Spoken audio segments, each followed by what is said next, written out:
વંદે માતરમ વિદ્યાર્થીઓ, કાલે આપણે કેટલાક પ્રકાર જોયા હતા ક્રિયાપદના. હવે આપણે આગળ બે અન્ય પ્રકારો શીખવા જઈ રહ્યા છીએ. પ્રકારનું નામ છે ફાઇનાઇટ વર્સિસ ઇન્ફાઇનાઇટ વર્બ, એટલે કે ફાઇનાઇટ વર્બ અને ઇન્ફાઇનાઇટ વર્બ. આ બંને ક્રિયાપદો કોઈ ક્રિયાપદ જ નથી, યાદ રાખજો. એ કોઈ ક્રિયાપદ નથી, એ ક્રિયાપદની અંદર આવતો બદલાવ છે. આ ફાઇનાઇટ અને ઇન્ફાઇનાઇટ એવા કોઈ ક્રિયાપદના પ્રકાર નથી, ધ્યાન રાખજો. એ ક્રિયાપદની અંદર બદલાવ છે, એ આવે છે કે નહીં એ આપણે જોવાનું છે, બરોબર. જો ક્રિયાપદની અંદર બદલાવ આવે છે તો એને ફાઇનાઇટ વર્બ કહેવાય, અને ક્રિયાપદની અંદર બદલાવ નથી આવતો તો ઇન્ફાઇનાઇટ કહેવાય. પણ કોના લીધે? કે કર્તાના લીધે. તમે જે કઈ કર્તા આપ્યો છે વાક્યની અંદર, એ કર્તાની જગ્યાએ તમે બીજો કર્તા મૂકો અને જો ક્રિયાપદમાં ફેરફાર થાય, બરોબર, તો એને ફાઇનાઇટ વર્બ કહેશું. અને જો ક્રિયાપદની અંદર ફેરફાર નથી થાય, ન થાય, તો એને આપણે ઇન્ફાઇનાઇટ વર્બ કહીશું. હવે ક્યારે થશે ને ક્યારે નહીં થાય એ આપણે વાક્યોમાં જોઈશું, ત્યારે આપણે વધારે ખબર પડશે. પરંતુ જ્યારે ક્રિયાપદમાં ફેરફાર નથી થતો ત્યારે આ ત્રણ કારણો જે છે એની અંદર મુખ્ય જવાબદાર હોય. તો કે જે કાંઈ ક્રિયાપદ વપરાણું છે એ gerund તરીકે વપરાણું છે, એટલે કે before ક્રિયાપદનું ચોથું રૂપ ing વાળું રૂપ વપરાણું હોય, અને એ પણ નાઉન તરીકે વપરાણું હોય, બરોબર. એ પણ નાઉન તરીકે વપરાણું હોય. ત્યાર પછી ઇન્ફિનિટિવ, બરોબર. ઇન્ફિનિટિવ એટલે તો કે ક્રિયાપદનું પહેલા તો મૂળ રૂપ વપરાણું હોય, અથવા તો એવું નથી થયું તો ટુ પછી ક્રિયાપદનું મૂળ રૂપ આવતું હોય, તો એને આપણે ઇન્ફિનિટિવ ફોર્મ કહીશું. આ ફોર્મ જે છે એ નાઉન તરીકે હોઈ શકે, એડજેક્ટિવ તરીકે હોઈ શકે, અને એડવર્બ તરીકે પણ હોઈ શકે. ત્યાર પછી પાર્ટિસિપલ. પાર્ટિસિપલ એટલે ભૂતકૃદંત, બરાબર. તો એ બે સ્વરૂપે હોઈ શકે, એક તો V3 ફોર્મ અને V4. V3 એટલે ભૂતકૃદંત છે, ક્રિયાપદનું ત્રીજું રૂપ, અને V4 એટલે ક્રિયાપદનું ing વાળું રૂપ, અને એ એડજેક્ટિવ તરીકે હશે, બરાબર. આપણે કદાચ આ ન ખબર પડે તો આ વસ્તુ જે છે નામ તરીકે વપરાણું કે નહીં, આ વસ્તુ ખબર ન પડે તો હજી એના માટે કોઈ માથાકૂટ કરવાની નથી. પરંતુ આટલી વસ્તુ ખબર પડવી જોઈએ કે કર્તા માટે જો બદલાવ થાય, કર્તાને તમે ચેન્જ કરો છો અને બદલાવ થાય છે, તો એને ફાઇનાઇટ કહેવાય.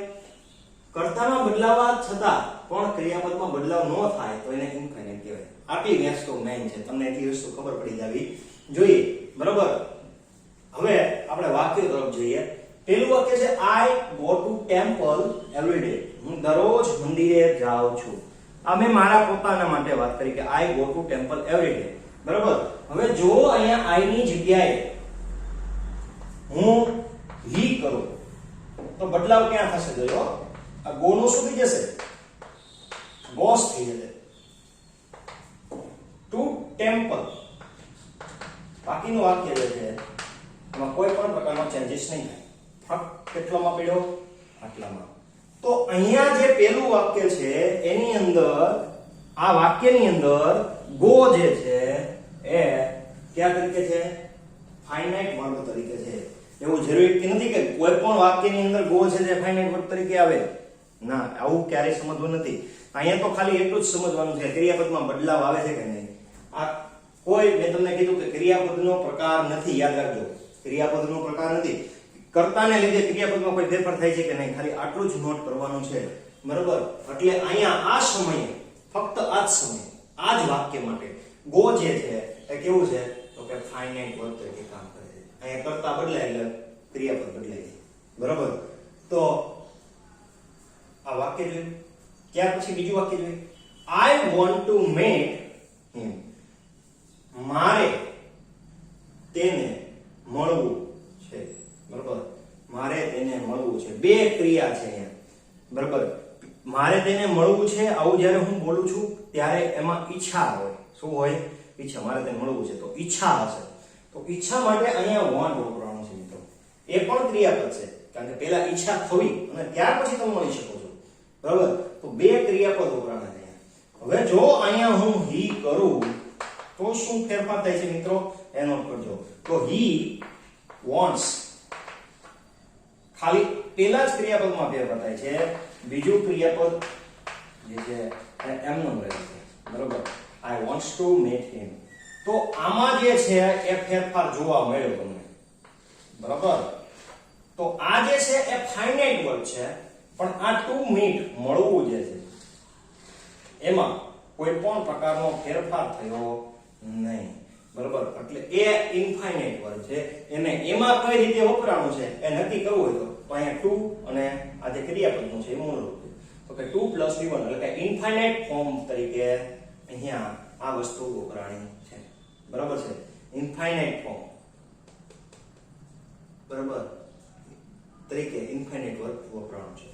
હવે ત્યાર પછીનું વાક્ય જોઈએ મિત્રો, I like singing. મને ગાવું ગમે છે. I like singing. મને ગાવું ગમે છે.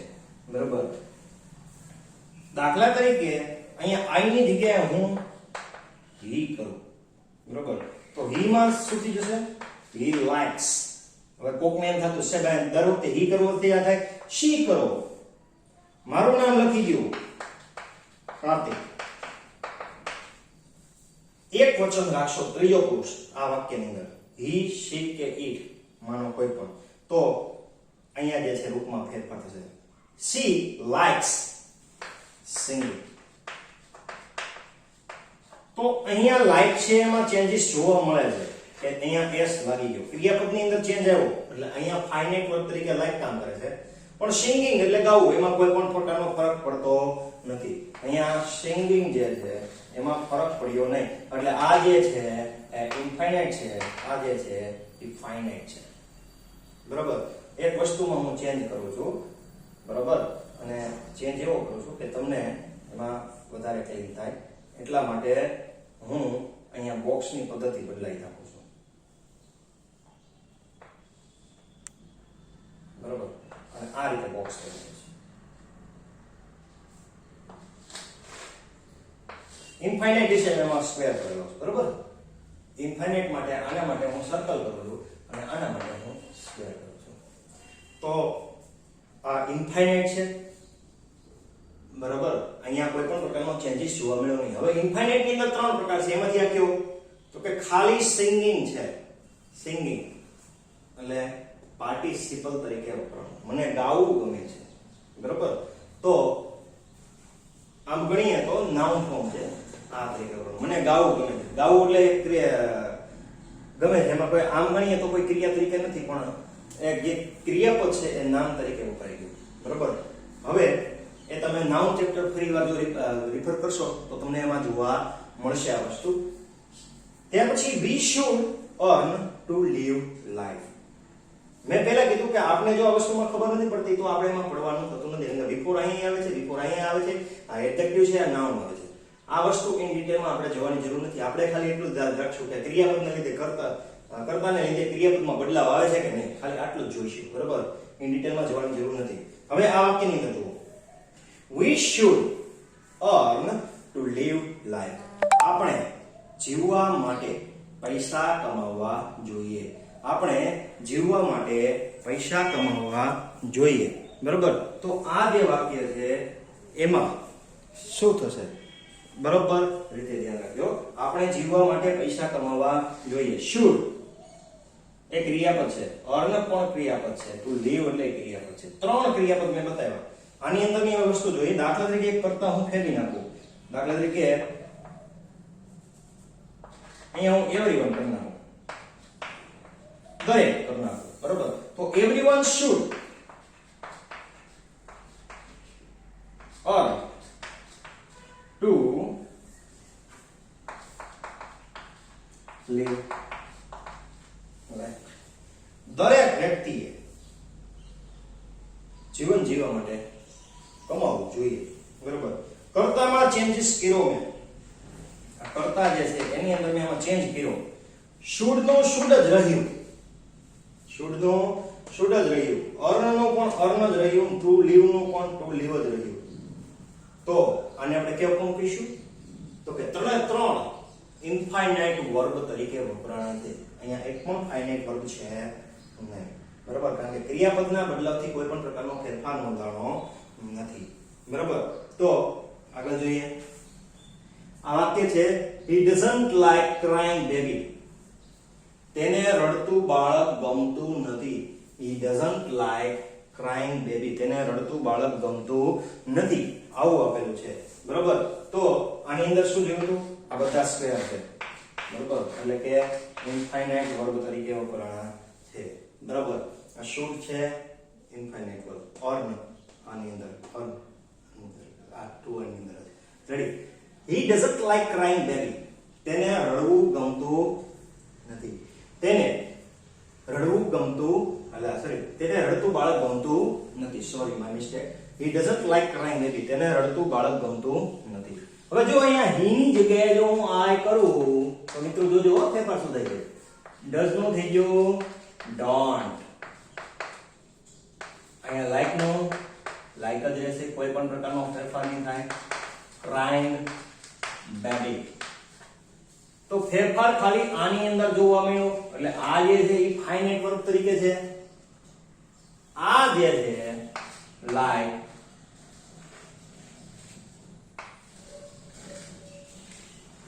બરાબર, અને crying એ કયા શબ્દ છે? તો કે ઇનફાઇનાઇટ વર્બ તરીકે કામ કરે છે. ત્યાર પછી જોઈએ she is a working lady. તે એક કામ કરતી સ્ત્રી છે, બરાબર, કાર્ય કરતી સ્ત્રી છે. ટૂંકમાં એ એનું પોતાનું જે છે કામ કરે છે, વ્યસ્ત છે, બરાબર. she is a working lady. કામ કરવા વાળી સ્ત્રી છે. તે કામ કરવા વાળી સ્ત્રી છે. એનો મતલબ એવો થાય છે કામ કરવા વાળી. તો કામ કરવા વાળી સ્ત્રી એટલે જો અહીંયા આર્ટિકલ કહેવાય તો કોની આગળ લાગે? નાઉન ની આગળ લાગે. આપણે એ વસ્તુ નોટ કરવાની છે, બરાબર. તો એ જેરન્ડ ફોર્મ ની અંદર છે, આ ફોર્મ માટે. હવે આનો બદલાવ થાય છે કે નહીં જોઈએ, બરાબર. દાખલા તરીકે સી ને બદલે હું બહુવચન કરી દઉં છું. અહીંયા ધે, બરાબર. તો ધે આર વર્કિંગ થઈ ગયું. હું થઈ ગયું આ તો આર્ટિકલ લાગે છે, બરાબર. આપણે ક્રિયાપદની અંદર ફેરફાર જોવાનો છે. ક્રિયાપદની અંદર જ ફેરફાર જોવાનો છે. They are working. લેડીઝ કરું, લેડીઝ કરું તો વર્કિંગ નો તો વર્કિંગ જ રહેશે, એમાં કોઈ પણ પ્રકારનો ચેન્જ આવતો નથી. પણ આની અંદર ચેન્જ આવ્યો જો, તો એ ફાઇનાઇટ વર્બ છે, જ્યારે વર્કિંગ જે છે એ ઇનફાઇનાઇટ વર્બ છે. અને કેવી રીતે હતું? તો કે નાઉન તરીકે છે, બરાબર. નાઉન તરીકે આમાં આપેલું છે. ત્યાર પછી અને જેરન્ડ ફોર્મ કહેવાય ને, એટલે ઇનફાઇનાઇટ વર્બ છે. હવે 7th નું વાક્ય જોઈએ. Glass is broken. ગ્લાસ તૂટેલો છે, બરાબર. Glass is broken. તો અહીંયા ઇઝ પણ ક્રિયાપદ છે અને બ્રોકન પણ ક્રિયાપદ છે. હવે દાખલા તરીકે ગ્લાસ ને બદલે હું અહીંયા વિન્ડોઝ લઈ લઉં, બારીઓ. તો વિન્ડોઝ નો શું થઈ જાય બહુવચન? તો કે ઇઝ ને બદલે આર વપરાય અને અહીંયા બ્રોકન નું બ્રોકન જ રહેશે. તો આ સમયે મિત્રો બ્રોકન છે એ ઇનફાઇનાઇટ વર્બ તરીકે છે અને એ V3 ફોર્મ છે. જુઓ, બ્રેક એટલે તોડવું, બ્રોક એટલે તૂટ્યું અને બ્રોકન એટલે તૂટેલું, બરાબર. તો આ જે છે V3 ફોર્મ છે, એટલે કે પાર્ટિસિપલ તરીકે વપરાવાનું છે અને આપણે ઇનફાઇનાઇટ વર્બ કહીશું કારણ કે કોઈ પણ પ્રકારનો ચેન્જીસ જોવા મળતો નથી. જ્યારે અહીંયા બદલાવ આવ્યો, બરાબર, તો એ જે છે એ ફાઇનાઇટ વર્બ છે. ત્યાર પછીના વાક્ય ઉપર જોઈએ. I don't like to see a broken chair. મને તૂટેલી ખુરશીઓ જોવી ગમતી નથી, બરાબર. અહીંયા I છે એટલે do, don't વપરાવાનું. દાખલા તરીકે અહીંયા he કરો અથવા તો અંકિતા કરો, તો અંકિતા don't નું શું થશે? તો કે doesn't. Ankita doesn't like. બાકીનું એમનો જ રહેશે, કોઈ પણ પ્રકારનો ફેરફાર થશે નહીં. C broken chair. અહીંયા don't નું શું થઈ ગયું? તો કે doesn't થઈ ગયું. એટલે એ જે છે ફાઇનાઇટ વર્બ તરીકે કામ કરે છે. મેં કર્તા બદલાવી નાખ્યો, ક્રિયાનો કરનાર બદલાયો એટલે રૂપમાં થઈ ગયો ફેરફાર, બરાબર. અહીંયા like નું like જ રહેશે. 2c નું 2c જ રહે છે અને આ બ્રોકન નું બ્રોકન જ રહે છે. રાઈટ. તો આ જે ત્રણ જે છે એ ઇન્ફાઇનાઇટ વર્ગ તરીકે કામ કરે છે, આ જે છે એ ફાઇનાઇટ વર્ગ તરીકે કામ કરે છે. અહીંયા c લાઈક છે એ મૂળ સ્વરૂપ છે, એની આગળ 2 લાગેલું નથી, એટલે કે v1 સ્વરૂપે ઇન્ફાઇનાઇટ ફોર્મ આપ્યું છે. અહીંયા 2 v1 છે એટલે એ પણ ઇન્ફાઇનાઇટ ફોર્મ છે, પણ અહીંયા બ્રોકન તૂટેલી, બરાબર, ઉપરના વાક્ય જેમ જ છે એની આગળ આર્ટિકલ લાગેલો છે, એટલે આર્ટિકલ જ્યારે લાગ્યો ત્યારે એ જરંડ ફોર્મ છે અને એ ઇન્ફાઇનાઇટ નું છે. ત્યાર પછી જોઈએ I let you go, બરાબર, હું તને જવા દઉં છું, બરાબર. તો અહીંયા I ને બદલે માનો કે હું she કરું તો she lets you go, તે તને જવા દેશે. તો let નું શું થઈ ગયું? લેટ્સ થઈ ગયું. ક્રિયાપદની અંદર ચેન્જ જોવા મળ્યો, પરંતુ આમાં કોઈ પણ પ્રકારનો ફેરફાર જોવા મળતો નથી, એટલે આ જે છે એને આપણે ફાઇનાઇટ કહીશું અને આ જે છે એને આપણે ઇન્ફાઇનાઇટ વર્ગ કહીશું. આ ઇન્ફાઇનાઇટ છે, આ ઇન્ફાઇનાઇટ છે, બરાબર. લેટ્સ છે ઇન્ફાઇનાઇટ અને ગો છે ઇન્ફાઇનાઇટ. તો મિત્રો આ હતી ફાઇનાઇટ વર્બ અને ઇન્ફાઇનાઇટ વર્બની પરિચય. યાદ રાખશો કે આ કોઈ ક્રિયાપદનો પ્રકાર નથી. અહીંયા જે કઈ ક્રિયાપદ આપને મળે છે લેટ, ડોન્ટ, એ દરેક વખતે એ જ હોય એ જરૂરી નથી, બરાબર. અહીંયા હા ફેરફાર કેમાં જોવા મળશે જોજો. સાદો વર્તમાન કાળ, સાદો ભૂતકાળ, એની અંદર તમને આ પ્રકારનું વસ્તુ જોવા મળશે, બરાબર. પછી જે સાદા વાક્યો છે એમાં કર્તા બદલાય, બરાબર. તો આ જગ્યાએ ટુ બી ના ફોર્મ છે, ટુ ડુ ના ફોર્મ છે, ટુ હેવ ના ફોર્મ છે, એની અંદર ચેન્જીસ જોવા મળે છે, એટલે એ બધાને આપણે ફાઇનાઇટ વર્બ તરીકે લઈશું, બરાબર. પણ જે એક્શન વર્બ છે ક્રિયાપદ, બરાબર, જેમાં કાર્ય કરવાનું છે, બરાબર. તો આ જે ક્રિયાપદો જે છે, બરાબર, એને દરેક વખતે આમાં ગણવાના નથી. દરેક વખતે ગણવાના થાય તો કોને થાય? તો કે do, does, did, have, has, had, am, is, are. કારણ કે એ જો વાક્યની અંદર વપરાણા હશે તો એમાં બદલાવ આવશે કર્તાના બદલે. તો એ બધાને આપણે ફાઇનાઇટ તરીકે લઈશું, પણ જે આવા એક્શન વર્બ છે એને આપણે ફાઇનાઇટ તરીકે લઈ શકીએ નહીં, કારણ કે એ વાક્ય પ્રમાણે બનતું હોય છે કે કઈ જગ્યાએ કઈ રીતે વપરાણું હોય, બરાબર. તો આપણે આ જ વસ્તુ ખાલી નોટ કરવાની છે. હવે આપણે આગળ જઈએ.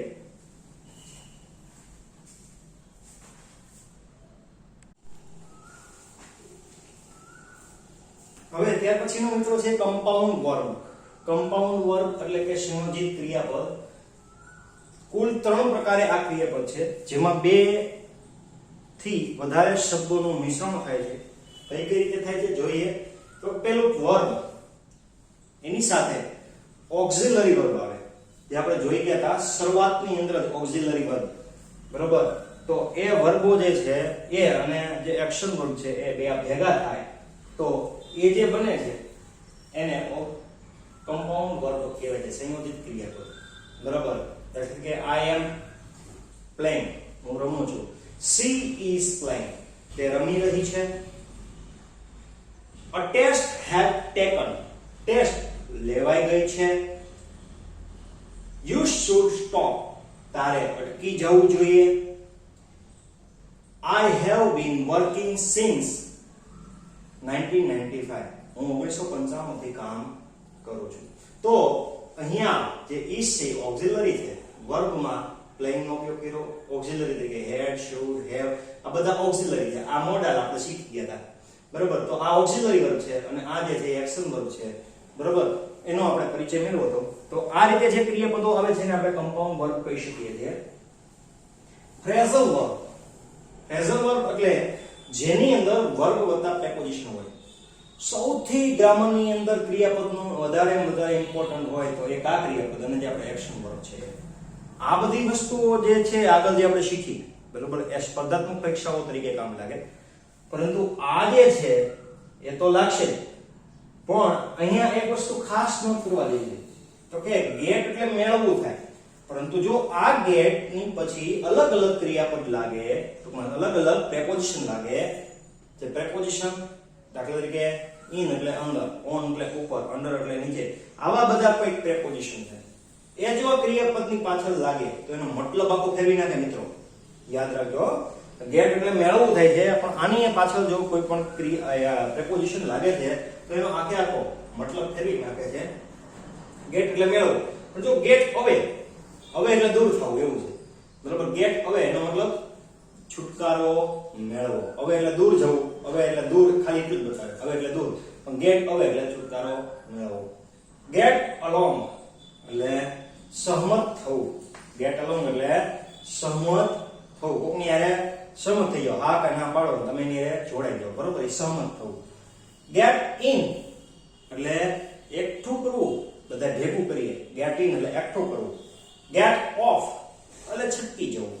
ગેટ ઓફ એટલે છટકી જવું. ગેટ આઉટ ઓફ એટલે માંથી બહાર નીકળવું. તમને શિક્ષક get out of my class, get out of my class, get out of my class, મારા ક્લાસમાંથી બહાર નીકળો. બરાબર, ગેટ એટલે તો મેળવું થાય છે. જોજો આ વસ્તુનો પ્રયોગ કરી છે. ગેટ આઉટ એટલે બહાર નીકળો. બરાબર, આપણે કહીએ છીએ. ગેટ ઓન એટલે સાજા થવું, બીમારીમાંથી પાછા આપણે સાજા થઈએ એ ગેટ ઓન. ગેટ અપ આનો પણ આપણે પ્રયોગ કરીએ છીએ. ગેટ અપ એટલે ઉઠવું. ગેટ એટલે ખરેખર મેળવવું થાય, પણ જો પાછળ અપ લાગે એટલે ગેટ અપ એટલે ઉઠવું થાય. બરાબર, આપણે ઘણીવાર આ વસ્તુ બોલતો, વાહ સરસ મજાનો ગેટઅપ આવે છે, સરસ મજાનો ગેટઅપ આવે છે, ઉઠાવ આવે છે. ઉઠાવ, ઉઠવું એટલે અથવા તો ઉઠાવ, સરસ મજાનો ગેટઅપ આવે છે એટલે ઉઠાવ આવે છે. મેક એટલે થાય છે બનાવવું. મેક થાય એટલે બનાવવું. ને છોકરીઓ કરે છે મેકઅપ. મેકઅપ એટલે શૃંગાર કરવું.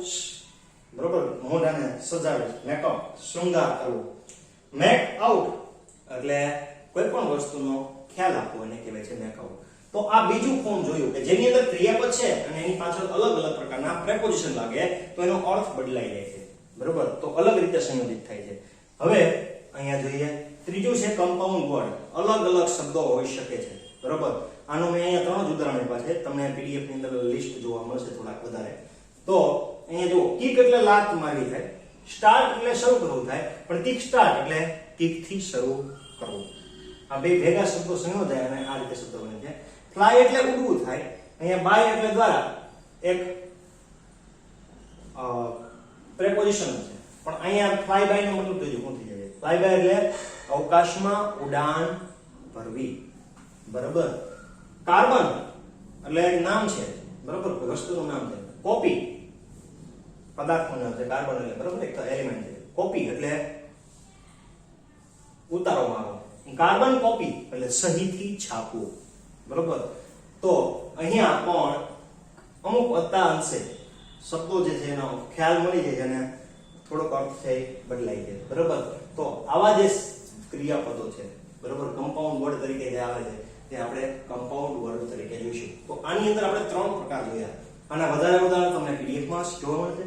ત્યાર પછી જોઈએ આપણે રેગ્યુલર એન્ડ ઇરેગ્યુલર વર્ડ. બસ આપણે એક તો આ ખાસ યાદ રાખવાનું છે અને એક છે ફ્રેઝલ વર્ડ. બહુ જ ઇમ્પોર્ટન્ટ વસ્તુઓ છે મિત્રો. બરોબર, રેગ્યુલર એન્ડ ઇરેગ્યુલર વર્ડ. આનો આખી પીડીએફ માં બધા જ ક્રિયાપદો આવશે, V1 V2 અને V3. એની માત્ર માહિતી જ અહીંયા હું ડિસ્પ્લે કરું છું. રેગ્યુલર વર્બ કોને કહીશું? બરોબર, આના જેટલા ક્રિયાપદ તમારી પાસે